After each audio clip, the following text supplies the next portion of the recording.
Hello, my fantastic 439 students. Here's Dr. A with your week 2 response. This is generally where I would be in class with you and I'd say, all right, last week we did this and this is my reflection on it and this is what I've been thinking of. But because we don't have that in-person time, I'm going to use this video format to share some of these thoughts, these ideas. Hopefully you're setting aside the time each week to check this out, because I'm going to continue to do this unless I get overwhelming response saying that's pointless. Please don't do that ever again. But so I'm really excited because I just finished grading all of the assignments from all of my classes from this semester. It's a marvelous feeling being caught up on your grading, as long as you realize that there's more grading coming in. Sometimes I just want to not think about that, but that's okay, because I have a ton of students this semester and I really enjoy getting to know each and every one of you through your responses. I'm really looking forward to some office hours Wednesday between 1 and 3, virtual or by appointment, if anyone has questions or want to talk education. I'm going to use this time though to kind of say these are some of my general responses and ideas and views to last week's assignments. So we can chat more about individual things if you want later. Regardless, these are general ideas. It's really important that you go through and you look at the individual feedback I left on each of your assignments on Blackboard, because one, I spent a lot of time on it, and don't make me have wasted my time, please. Two, I have the expectation that when I give you feedback, it's incorporated into future assignments. So if I ask you to do something, I want to see evidence that you're pulling that in moving forward. The expectations are on the rise throughout the semester. So as we move forward, the bar goes up, and I expect a little bit more out of you. I will tell you that I am very generous and lenient in my grading in the beginning of a semester, and less so as the semester goes on. I hold you accountable for your ideas. I hold you to a very high standard because I have committed my entire life to education. It is so important to me. Middle level education is my passion, it is my purpose, it is my vocation, and I won't be able to sleep at night if I think that I didn't give you my very best and that I didn't work myself as hard as I could to make sure that I'm preparing this next generation of middle school teachers. You deserve that. I owe that to you, so I'm going to push. I know I have high expectations, and hopefully you learn those expectations, but I only have these high expectations because I know that you can achieve them, you can meet them, you can exceed them. I have that confidence in you, and I'm going to support you to reach those expectations. So make sure that you are putting in your very best, because you're going to get out of this what you put into it.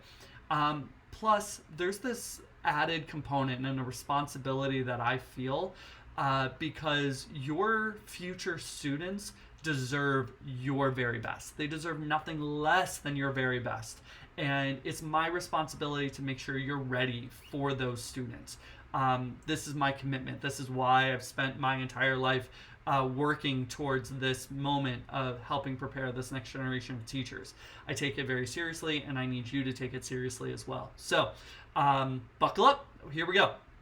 I read all of your responses on the discussion boards and your responses to how to build community. Really great ideas. You should really check those out. If you haven't already looked at the discussion board and seen what your colleagues have posted, there's some awesome ideas out there. I love them. One thing I really want to be clear about, though, and this is something I saw in several posts, the idea of an icebreaker is so good. An icebreaker is designed to break the ice, to, just kind of warm things up a little bit, make things casual and light and easy at the beginning of a year. But it takes something extra to elevate that to the level of community building. So you need to be very mindful of that. If it's just a quick casual activity, but you don't do anything with it, if you're not working or using it to help students understand each other more, then that's just an icebreaker. We want to elevate it to community building. If you want to talk more about that, come see me during your office hours, or we can schedule a one-on-one time to talk. So check that out. But really, check out everybody else's responses. They were amazing. Remember that community building in a classroom is an ongoing process. It is not something that you just do the first day of school and the first day of class. You need to constantly be thinking about how you're going to build community throughout the year. It has to be intentional. It has to be explicitly part of your plans if you want it to be successful. Your responses, I saw a wide range of things. I saw mostly positive things I was generally really happy with. I am going to ask you to go deeper, to push more. I'm going to push you to go deeper and to give me more as we go through it. Because I saw a couple of responses that I think could do that. You have potential to do more. I think that you can dive deeper into some of the readings if you were to, say, have a conversation with some classmates, or come see me during office hours, or maybe write down some notes and then step away from it and then come back.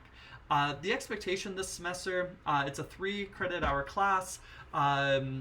With 3 credit hours, that generally means about 3 hours of meeting in person.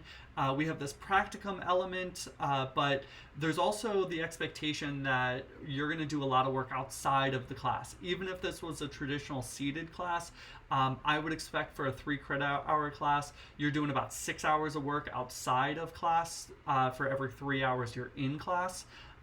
So the expectation, even with practicum, is that you're spending a fair amount of time in with this content and diving in. This is not something that you can just drop in, do all of your work at once. Because we're doing an asynchronous virtual format, we're going to have to adjust our thinking. We're going to adjust our approach to how we're engaging with this class. For example, last week I posted the assignments on Friday. I would generally think that you need to check in on Friday or Saturday, no later than Monday morning, to see what your plan is for the week. I know you have lots of commitments. You have work, you have family, you have social engagements. Some of you are working multiple jobs. I totally understand that. But this is the reality of the profession. This is the reality of being a student. This is the reality of being an upperclassman. You're always going to have lots of demands on your time, and it's your responsibility to manage that and to navigate those well. If you need help developing some good time management strategies, reach out. I can help you figure out some good strategies that work for you. We'll figure something out. But for this class, I'm expecting that you're going to be checking in with Blackboard multiple times throughout the week. You're going to be checking your emails every single day, responding to emails within 24 hours during the week. So if I send you an email Friday morning, I want a response but no later than Monday morning. So keeping things in mind, make sure that you're spreading or establishing your time so you can get all of your stuff done. This is what's going to be, it's going to be like when you're a teacher. You're going to have department chair and administrators and parents, and you're going to have all your outside of school commitments as well. And it's important that you develop these skills to navigate your time and manage that as well as you can. Problem solving skills are essential. You will not survive the teaching profession if you can't problem solve. You need to plan ahead. You need to be able to adjust your plan.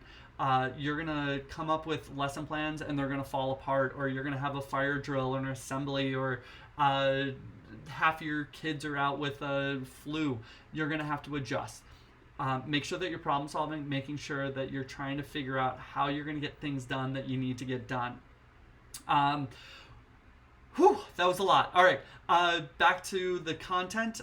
Make sure that your reflections are going deeper. If it's an idea that you already had before the reading, it doesn't count as a reflection. I need you to go deeper. I want to know what new thoughts you're having in reaction, in response to the things that I'm sharing with you. If you need to go deeper, let me know. We can talk more about it during office hours. I have to say, I'll be very honest with you, I have very high expectations because I think you can meet them. I think I talked about that earlier in the video. Sorry, this is like my 7th take of recording this. But I believe in you. I know that you can do this. I appreciate that you're going to work hard in this class. If you have questions, let me know. We can be successful together. come see me during your office hours or one-on-one. Check the feedback on your last assignment. Make sure that you're working hard on week 3 tasks and incorporating the feedback from week 2. If you have questions, reach out, let me know. Otherwise, have a marvelous day.